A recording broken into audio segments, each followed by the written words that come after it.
Hello, you are welcome to English class with Flash Isaac. Today, I shall be taking you through emphatic stress or contrastive stress. In speech, a particular word in a sentence can be intentionally pronounced with extra force or energy.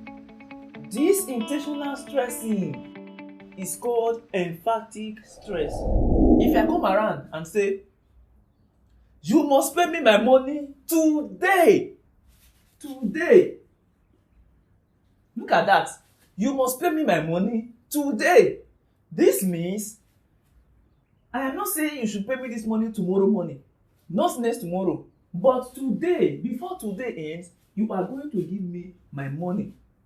That is the message the speaker or I am trying to pass across. You must do it now. If I say you must do it now, you must do it now. Meaning, I am not saying you should do it tomorrow or you should do it next tomorrow. And in questions, it is usually in capital letter or in italic to show that this particular word is emphasized. Like if I say, "You must pay me my money today," you see the stress, the emphasis on today. Now, to show that emphasis in sentences or in questions, you'll be given the word stress in capital letter or in italic. Italic is something like this, bent. Now, how do you pronounce this? The driver has taken John away. The driver. Now look at it. What do you think will make somebody to speak like this?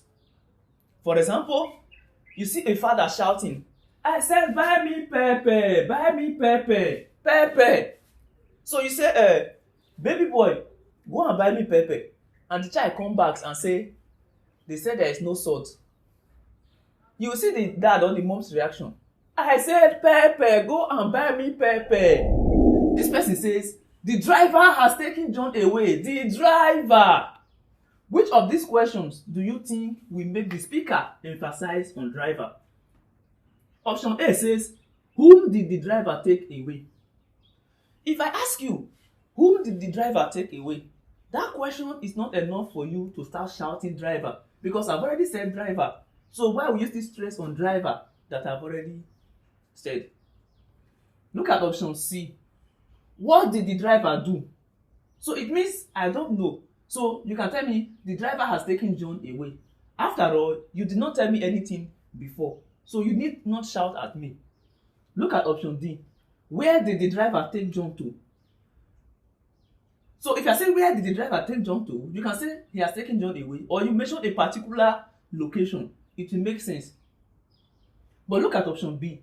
If I say who took John away, does this question warrant this answer? Yes, because I come to meet you. The driver has taken John away. You ask me again, who took John away? The driver has taken John away. After 5 hours, you come again and say, "Don't be angry. Who did you say take John away?" The driver has taken John away. Which of the following questions do you think will can make the speaker emphasize on Isaac? It means any sentence that Isaac is not mentioned will actually lead to the author emphasizing on Isaac. Because if I already said, or if I asked, "What did Isaac call Luke?" this sentence is not enough for you to emphasize on Isaac. If I say, "Did Isaac call Luke a driver?" in this type of sentence, what would have been emphasized would be pilot, because they said Isaac called Luke a pilot, not driver. So you can then shout, "I did not say driver, I said pilot."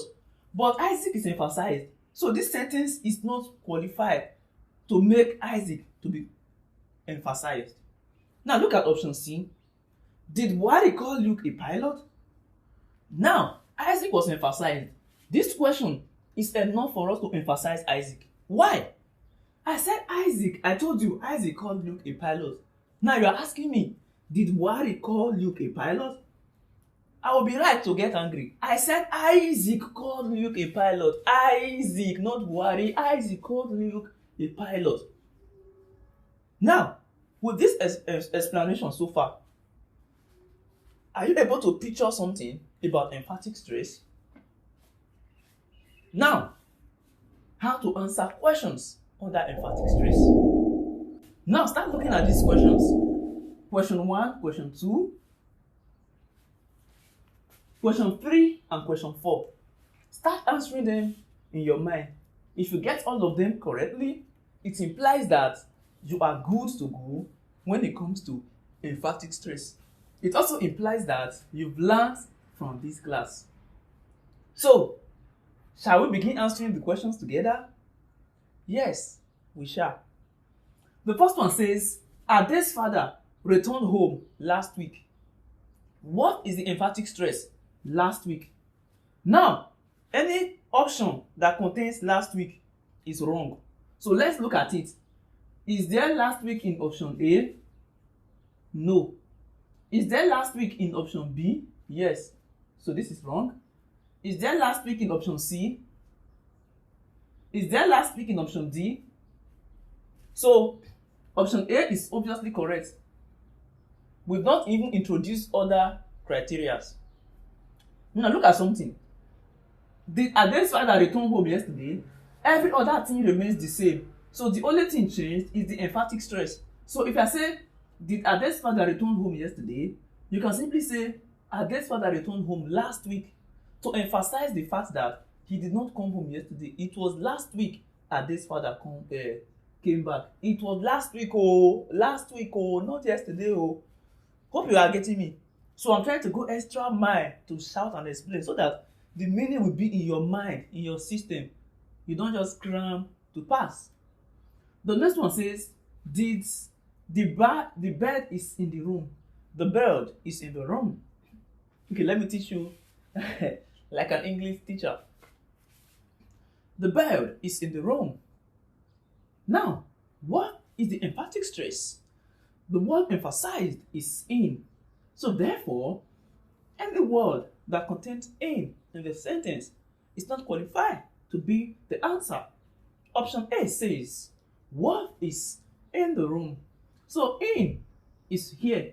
This means it's not the answer because we are looking for the word that contrasts in. So this is off. And option B, what is in the bed? There is no in the sentence. Then you ask yourself, does this question, or is this question enough to give this answer?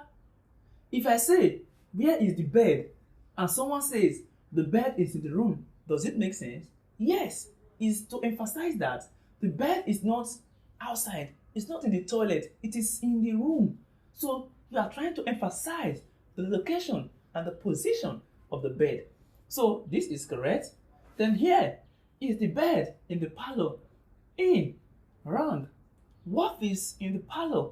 In. Wrong. So this is correct. Now, question number 3. Atman is always late to school.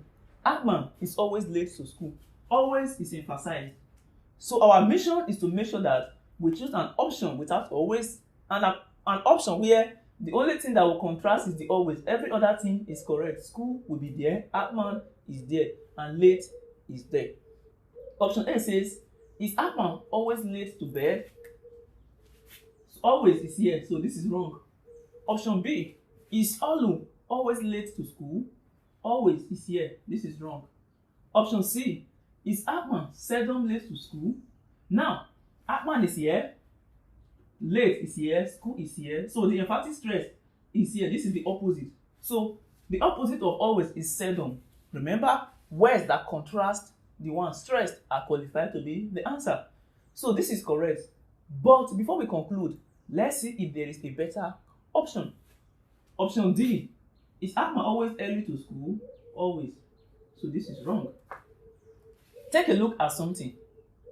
If late were emphasized, this would have been the answer, because late, early, then every other thing the same. Yes, it would have been correct. This takes us to the fourth question, which says, the university has temporarily closed. Now, temporarily is emphasized. First of all, let's check for the options that contain temporarily. Only option D has temporarily. So this is wrong. Now, option A says, has the campus been temporarily closed? Look at this. Only this should be affected. We are talking about the university, not the campus or college or anything or any other name or even synonyms. So this is obviously wrong. Option B, has the university been permanently opened? So now there is permanently to show us that okay, it is opposite of temporarily. But look at this, open. We are not talking about open, we are talking about being closed. So you don't modify the words that are not emphasized. This is wrong. And this is, has the university been permanently closed?